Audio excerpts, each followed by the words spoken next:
These are stories about my reluctant and courageous journey into understanding and identifying my emotions and what I learned. I'm super grateful for the questions you ask because they're guiding this fantastic adventure. This week's topic comes from Sydney, who wanted to know how I used anger to find inspiration, which means this week's topic is about how I used anger to find inspiration. In the first video, I talked about a time I felt anger and how I got through it. In the next video, I talked about a time when I felt angry and I realized maybe I could be inspired. In this video, I'm focusing on a time when I knew I could use my anger to find inspiration. The next video will be meditation, and then you'll see the Friday or the Friday Ditty, where I pull it all together, I get a little more poetic and a little bit nerdy and make sense of the journey. All the videos will appear in the playlist How I Used Anger to Find Inspiration. So, if you have a question like Sydney did, comment below or DM me on Instagram. I'm Angela, and this is me making sense of myself. The question I'm starting with in today's video is, when was a time you used your anger to find inspiration? I think there was a time, there's got to be a time in the last few years, where did I find inspiration with my anger? I think if anything, it has been in my relationships. And as many of you know, I use heart rhythm meditation, and the anger that I use comes from when something happens, when someone does something that impacts me, that makes me angry, because really that's what this is about. It doesn't matter why they do it. It's just, it was done. And now I use that as inspiration. And I think a lot of times too, so it inspires me to look inside of myself, and it also inspires me to be more gentle and to practice.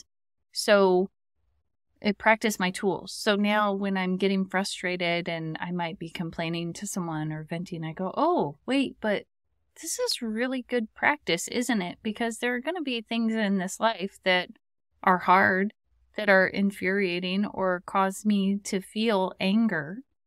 And I'm the one who gets to decide what I do with that. So am I going to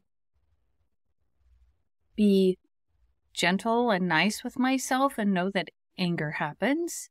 Because when I can be gentle and nice with myself, then I can also be gentle and nice with other people. So yeah, the anger, I remember even in the last week, I came across someone who was just angry at the world, and it was all about what other people were doing wrong and what they needed to do. And I tried explaining. I said, look, here's the thing. I have caregivers. They do not do everything every time the exact way that I think it should be done. And the reality of it is, does it really have to be done the way I think it should be done, or can it be done another way as long as it gets done?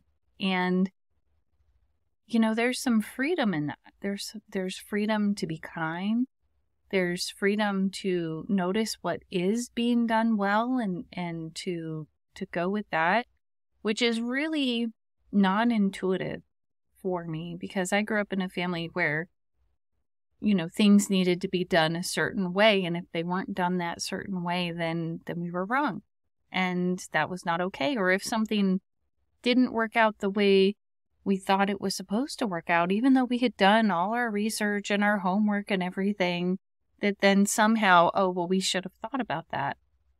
And the reality of it is that maybe we shouldn't have thought about it, because how would we have known? It wasn't even on the radar before the event happened that triggered the situation that then that was unpredicted.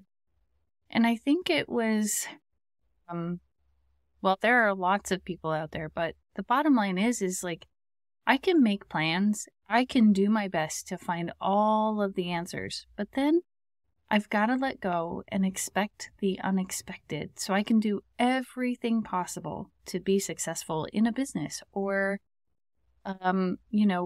even with like my walking, because that's something I have had to work really hard on.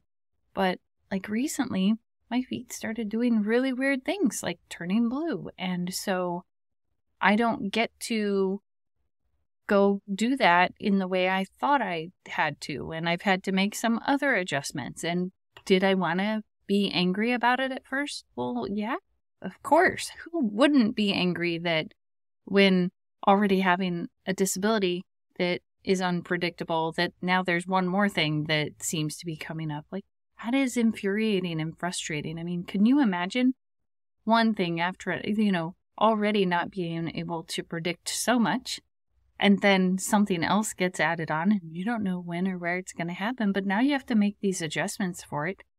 It's hard. It's hard. So what did I overcome with my anger to find inspiration? Well, okay, let's use my feet as an example. So I was angry. And then as I started investigating, I started realizing, okay, well, maybe I will lose some weight or something, because now I've got to move consistently throughout the day, like periodically, more often. So I have to get up and move so that my feet will get the circulation that they need to get. And then hopefully I won't have the problem as often as I have been. So I think that it's like, oh, okay, maybe this will be good. Maybe I'll build more muscle. Maybe I'll do this. So it actually gave me, so the anger actually gave me the gift of inspiration, is the way I like to look at it. And so that's actually an aha moment right here. I don't think I had realized that anger gave me the gift of inspiration, but this is the third day of talking about this, and I'm going, maybe it literally is giving me a gift to find that inspiration, to find the right next step. When did you know for certain that your anger helped you find inspiration? I think, maybe it was right now. I think it was like, I probably knew it a little bit before, but when I just realized what was happening with my feet and how I used that to go, oh, well, maybe this will happen or maybe that will happen. Now I'm inspired. I feel inspired to get up and move more often. It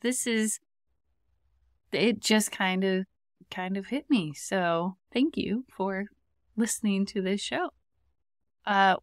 Is better in the world because you use your anger to find inspiration. Well,